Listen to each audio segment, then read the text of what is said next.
like to sleep and I'm good at it. Without a gentleman companion somewhere about the community center, I'm still successfully making it through the night without issue. Part of this has to do with my malaria pills that are causing odder dreams than I usually experience, like having Barack Obama show up to one of my high school football games. He wanted to talk, but I told him to wait until after the game. 3 weeks into living in RMI, I'm embracing the odd noises of the night like the bad action movies echoing hut to hut, barking packs of dogs, and of course, the bats that constantly maneuver about the thatched roof above me, creating a steady precipitation of smallish leaf particles that cover the mosquito netting covering me. They have become my new white noise, replacing the sirens and drunks of Seattle's downtown streets. Weighted with humidity, the air acts as a second blanket on top of my one sheet, leaving me laying on my stomach, limbs spread out in order to not touch, keeping additional body heat minimized. Reading before bedtime is a bit more difficult than back home due to the flocking insects around my headlamp, but most nights my eyes are shot from the day's studying to give a book more than 5 minutes anyways. Lying in bed this night, waiting for sleep to come, perspiration tries to decide whether to make an appearance. It's early, around 9, but my studying limits had already been pushed to the max that day, my brain full of conjunctions and nouns. Luckily, I don't dream of such things. All the lights of the community center are off. The downstairs, as usual, is barren of life except for maybe the three-legged dog that comes around every now and then, but she's a sweetie and makes not a peep. The hammocks and table in the social area are the only items that receive light when I finally turn in, excepting the soft glow of the street light 100 yards off from the highway. My room can't be considered pitch black, with creaks of light getting through the outside walls of branches, but I'm never kept from sleep by an abundance of illumination. My mind is drifting when outside my room, amongst the hammocks, chairs, and table, I hear muffled movement. The noise, a breathy exhale of sorts, bounces about the top floor from the hatch outside my room. My body doesn't move, but my eyes are seizuring back and forth as my mind processes the possibilities. Even the bats have stopped moving, wanting to figure this mystery out for themselves. If the wind were to be blowing, which would be odd, that would be explanation enough. But the mute branches barely visible to me through the cracks of my outer wall prove that the only unusual event happening tonight is taking place in my vicinity. For some type of preparation, I roll on my back, committing my senses to further observation. The noise, sounding more and more like a muffled voice, has placed itself 10 steps from my door near the hatch. Its calls become more audible, and a clear English hello is the message. Over and over again, it sends its salutations to a sleeping building. My mind goes to the world of mischievousness, trying to convince myself the local men have finally decided to play their prank on the visiting Gringo.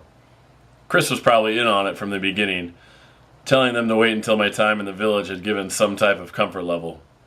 Like stereo, the voice is now bouncing about the social area, at its furthest continuing from the hatch while taking itself all the way to my door at times, its request reverberating from my door like knuckles on hollowed wood. It's a person, this I know now. My mind races with the possibilities of who it could be and who I might have somehow done ill to. The shopkeeper with the ponytail?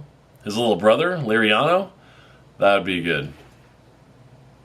Optimistically, I wait for the situation to leave. After many dark, eerie minutes, it hasn't, and something must be done. I start to game plan, a prank for a prank. My machete is lying mute on the desk. It would be tough, but if I could get out of bed, grab my machete, climb to and balance on top of the dividing wall between mine and the other room, from there I could pounce on the jokesters, giving them a scare in turn. Surely, we'd all laugh about this later. A physical feature has been placed on my door because now the hellos are being accompanied by pawing. The fingertips tapping in the door might as well be nails on a chalkboard with the way my attention has now been focused on just being rid of them. Pranking is out. Getting this noise out is in.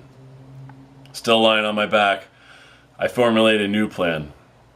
I'll slowly get out of bed, grab my machete, and will open the door and turn on the lights all at the same time. The surprise of both the lights and machete will hopefully cause a scurrying of participants, and just leave the chuckling to myself, machete resting on my shoulder. I'd never make it to the top of the room divider between the physical requirements along with the noise produced. The ground attack is my only option. Slowly and as quietly as possible, I slide out of my bed. The frame creaks as it should with 180 pounds rolling over its joints. My bare feet touch the wood floor, and again muffled screams come from bending wood as I stand up.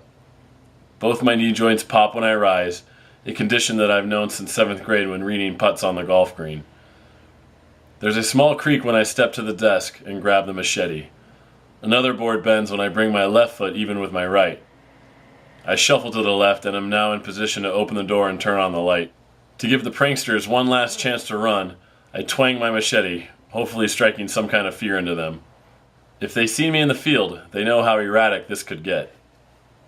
With my left hand, I reach for the door handle, sticking my right index finger under the light switch while gripping the machete. I snap the door open and hit the switch, quickly bringing the machete down to my hip.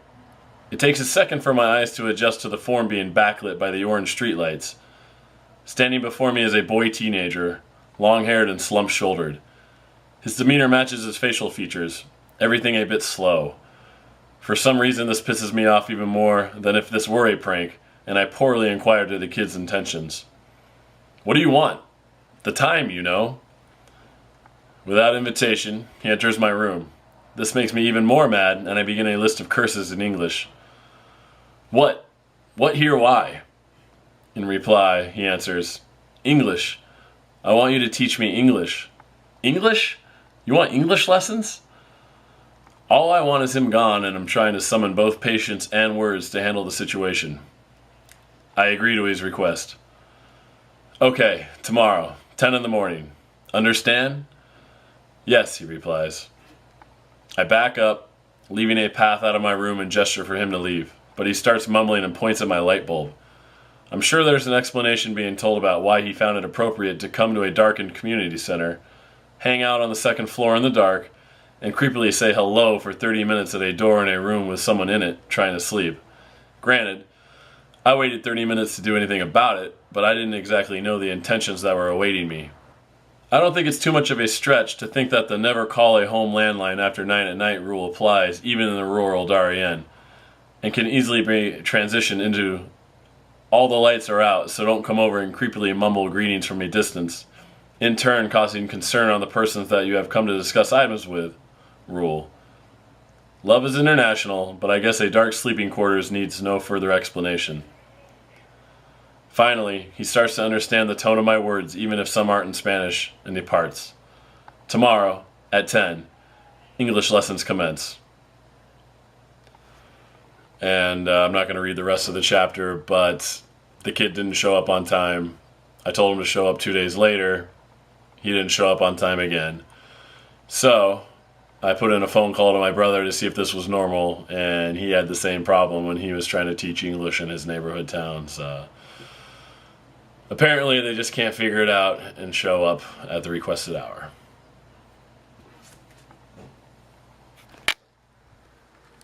I don't think it's too much of a stretch to think that the never call a...